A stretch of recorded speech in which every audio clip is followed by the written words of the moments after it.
Welcome, my name is Ricky, and in honor of Star Wars Day, today we're going to be playing Star Wars Episode 1 Racer. So, Star Wars Episode 1 Racer is finally available on PC again on GOG. So if you're interested in it, you can buy it from them. But it's a really fun game. We're going to play it, and I'm going to talk a little bit while we play it about, my history with Episode 1 Racer, because when it came out, I was at a very formidable age. Okay, so we're going to play as Anakin Skywalker, because why would you not?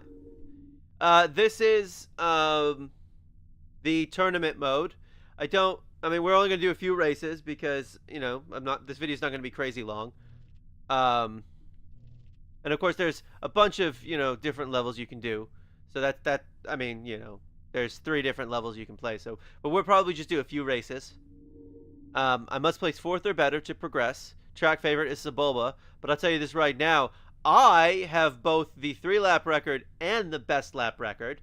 Thank you very much. Not just Anakin, but actually me, because I played this a little bit since I got it like 2 days ago. And yeah, I just wanted to get everything set up so that way I could play it today. And I do want to talk a little bit about that as well. But let's go ahead and race the Bunta training course. So, of course, you can also, there's a lot of things you can do. You can upgrade all this stuff if you want. We're not going to do any of that right now. So, there's lots of stuff you can do. It's going to be interesting. It's fun.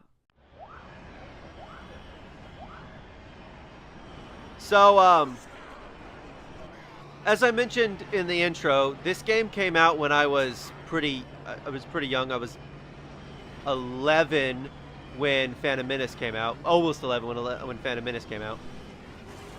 Because it came out in May and I turned 11 in June. No, not 11. Let me do some better math. I would have been almost 13. But you know what? There's not a big difference between 11 and 13 when you're, 30. Like, when you're 11, there's a big difference between 11 and 13. So, pod racing was huge for me. I loved pod racing. It was the second coolest bit in the Phantom Menace. The coolest bit being, the lightsaber duel with Darth Maul. Whoops. So, thing about this game, before we get too far into it, is that it's not a difficult game. It is the literal definition of an arcade racer. Right? It is not hard. It's not, like, easy, but it's also not hard. You still have to turn.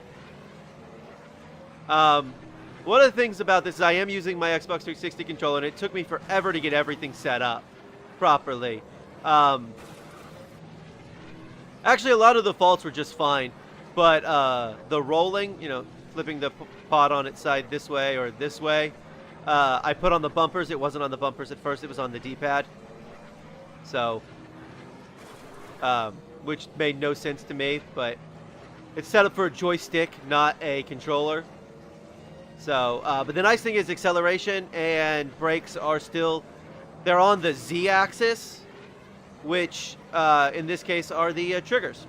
The analog triggers are the Z-axis. So, but if you are playing it, make sure you leave the Z-axis inverted, because I turned it off without thinking about what the Z-axis even was, because what I was thinking was, I don't have a Z-axis on my controller. Because it has no sort of gyroscope. There's only X and Y. Unless, of course, they were thinking the Z-axis was the right stick, which they weren't, because the right stick has an X and Y as well. Which I'm not using.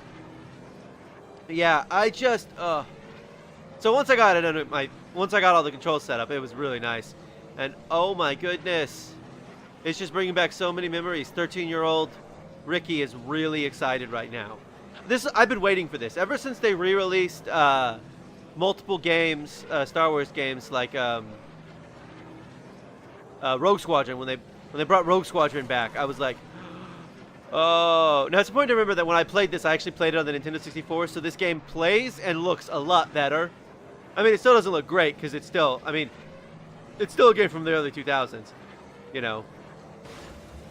They didn't like remodel everything. This game could really use I would love like a Rogue Squadron remaster and this. At some point I'm going to play Rogue Squadron 2 as well. Rogue Squadron as well, not the second Rogue Squadron, which I also own for my GameCube. but I won. I didn't come close to getting my best lap though. So I won. I won 1,200 truggets, whatever that is. Whatever a trugget is. I mean, you use that to buy stuff if I remember correctly. Which again, I'm not going to get into it. It's a fairly deep thing, but it's, you know, it's basically your regular old arcade game. So I've only raced the first race, so I haven't set anything on the Mongaza Speedway, which is what we're doing second. And I don't understand, within the canon of the game, I don't fully understand why Anakin is traveling anywhere besides, you know, Tatooine to race, because he does it in the movie.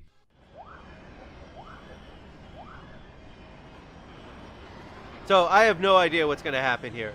What I do know is that this game is easy, right? Like, there's just no getting around it.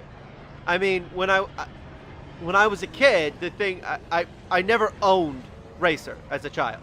Like, I owned Rogue Squadron, but I never bought Racer because I beat it on my Nintendo 64 by renting it. I do own the Game Boy version of it. I'm not sure where my Game Boy version of it is. Oh wow, this is going to be way shorter. But what I do remember about this game was loving it because it was so much fun to play as... Am I going to lap someone? It was so much fun to play as... Are there difficulty settings I could turn up?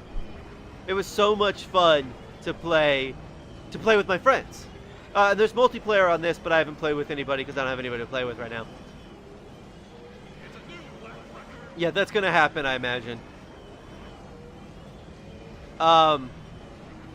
Pretty frequently.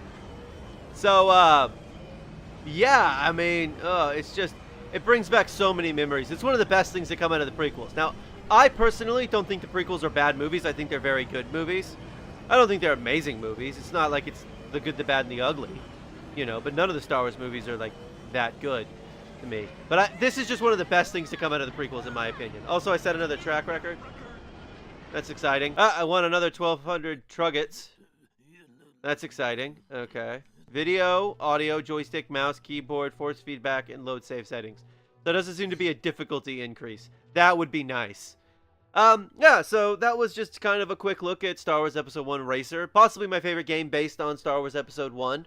I know as a kid it was, because it was pod racing, and as a child, pod racing was incredible. I mean, pod racing is still really cool to me, but, like, as a kid, it was, like, the best thing ever.